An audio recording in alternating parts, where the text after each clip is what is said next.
പ്രധാനി നരേന്ദ്രമോദി മാట్లాడుతున్నారు. ലൈവ് ద్వారా చూద్దాం. തുടങ്ങുന്നതോടെ കേരളത്തിലെ യാത്രാ സൗകര്യവും ഇനിയും കൂടുതൽ മെച്ചപ്പെടും. വിനോദസഞ്ചാരികൾക്കും ഇതിന്റെ പ്രയോജനം കിട്ടും. ഗുരുവായൂർ തൃശൂർ റൂട്ടിൽ ഓടുന്ന പുതിയ പാസഞ്ചർ ട്രെയിൻ തീർത്ഥാടനം കൂടുതൽ സുഗമമാക്കും. ഈ പദ്ധതികളുടെ എല്ലാം കേരളത്തിന്റെ വികസനത്തിന് കൂടുതൽ വേഗം കൈവരും. साथियों, विकसित केरला से ही विकसित भारत का सपना पूरा होगा. इसमें केंद्र सरकार पूरी शक्ति से केरला के लोगों के साथ खड़ी है.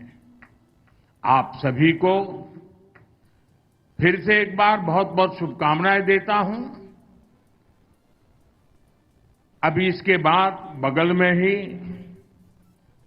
केरला के हजारों लोग, उत्साही लोग, आत्मविश्वास से भरे लोग मेरे भाषण का इंतजार कर रहे हैं और वहां भी मुझे बहुत खुल करके बोलने का मौका मिलेगा, जमकर के बातें करने का मौका मिलेगा और मीडिया को भी इसमें ज्यादा इंटरेस्ट नहीं होगा, उसमें ही ज्यादा होगा.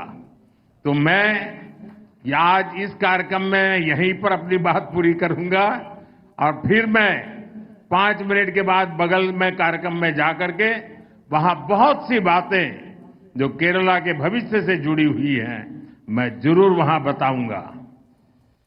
പ്രിയപ്പെട്ടവരെ, വികസിത കേരളത്തിൽ കൂടി മാത്രമേ വികസിത ഭാരതം എന്ന സ്വപ്നം പൂർത്തിയാക്കാൻ സാധിക്കുകയുള്ളൂ. ഇതിനായി കേന്ദ്രം കേരളത്തിലെ ജനങ്ങൾക്കൊപ്പം പൂർണ്ണമായി ഉണ്ടാകുമെന്ന് ഞാൻ ഉറപ്പു നൽകുകയാണ്. നിങ്ങൾക്ക് എല്ലാവർക്കും ഒരിക്കൽ കൂടി ഞാൻ ആശംസകൾ നേരുകയാണ്. ഇതിനുശേഷം ഇതിന്റെ തൊട്ടടുത്ത് 5 മിനിറ്റിനുള്ളിൽ തന്നെ എനിക്ക് ഊർജ്ജസ്വലരായ എന്നിൽ പ്രതീക്ഷ അർപ്പിച്ചിരിക്കുന്ന ആയിരക്കണക്കിന് പ്രവർത്തകരെ അഭിസംബോധന ചെയ്യേണ്ടതുണ്ട്. അവിടെ ഞാൻ വിശദമായി കേരളത്തിന്റെ ഭാവിയെ പറ്റിയൊക്കെ സംസാരിക്കേണ്ടതുണ്ട്. ഇവിടെയുള്ള മാധ്യമങ്ങൾക്കും ഒരുപക്ഷെ അതിലായിരിക്കും കൂടുതൽ താല്പര്യമുണ്ടാവുക. ഇത്തരം ഈ പരിപാടിയിൽ വലിയ താല്പര്യം ഉണ്ടാകില്ല എന്ന് എനിക്കറിയാം. എന്തായാലും അടുത്ത പരിപാടിയിൽ എനിക്ക് സംസാരിക്കാൻ പോകേണ്ടതുണ്ട്. बहुत बहुत धन्यवाद.